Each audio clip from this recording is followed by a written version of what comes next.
Kes!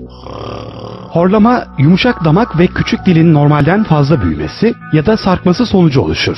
Bu kaslar gerginliklerini kaybederek uyku sırasında solunum yolunu tıkar ve küçük dilin titreşmesine neden olur. Bütün horlamalar hava yolundaki daralmanın göstergesidir. Eğer daralma çok ciddi ise hava yolu tamamen kapanabilir. Bu da uykuda solunum duraklaması ile sonuçlanır. Fazla kilo artışı, alkol kullanımı, yaşlılık ve şiddetli anjin, burunda deviyasyon, dil büyümesi, alt çene bozuklukları, kronik bronşit, alerjiler, kronik sinüzit, kronik rinit gibi hastalıklar sürekli horlamaya neden olur. Horlama yüksek tansiyona, kalp ve damar rahatsızlıklarına, baş ağrısına, cinsel isteksizlik ve cinsel yetersizliğe, aşırı terleme ve sık idrara çıkmaya, diyabete yatkınlığına, konsantrasyon bozukluğu ve algılama noksanlığına, depresyon ve asabiyete ve çocuklarda hiperaktiviteye yol açabilmektedir.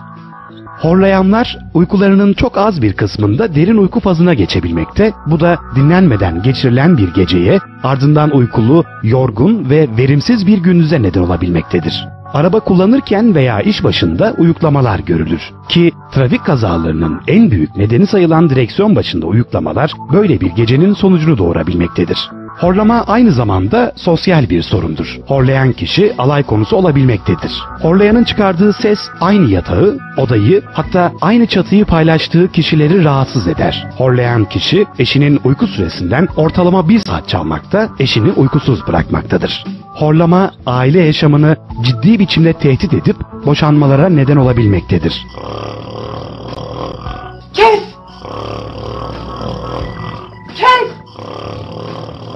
Horkes, horlamayı engellemeye ve kısa sürede tümüyle yok etmeye yardımcı olan fiziksel terapi cihazıdır. Horkes, burun direğindeki sinirlere etki eden, burundaki dokulara fiziksel terapi uygulayan kuvvetli çiplere sahiptir. Bu çipler manyetik değil, magnetiktir. Manyetik cihazlar mıknatıs özelliğiyle kalp ve beyin fonksiyonlarını etkileyebilmektedir. Oysa Horkes, magnetik çipleriyle daralma, damar yumuşaması ya da küçük dilinde sorun olan horlayan hastaların semptomlarını düzenler. Böylece nefes yolunu açmaya, nefes alışı düzenlemeye ve horlamayı durdurmaya yardımcı olur. Horkes'in kullanımı kolaydır. Ürün FDA standartlarına göre üretilmiştir. Zararsız, kokusuzdur. Yan etkisi yoktur. Yumuşaktır, rahatsız etmez.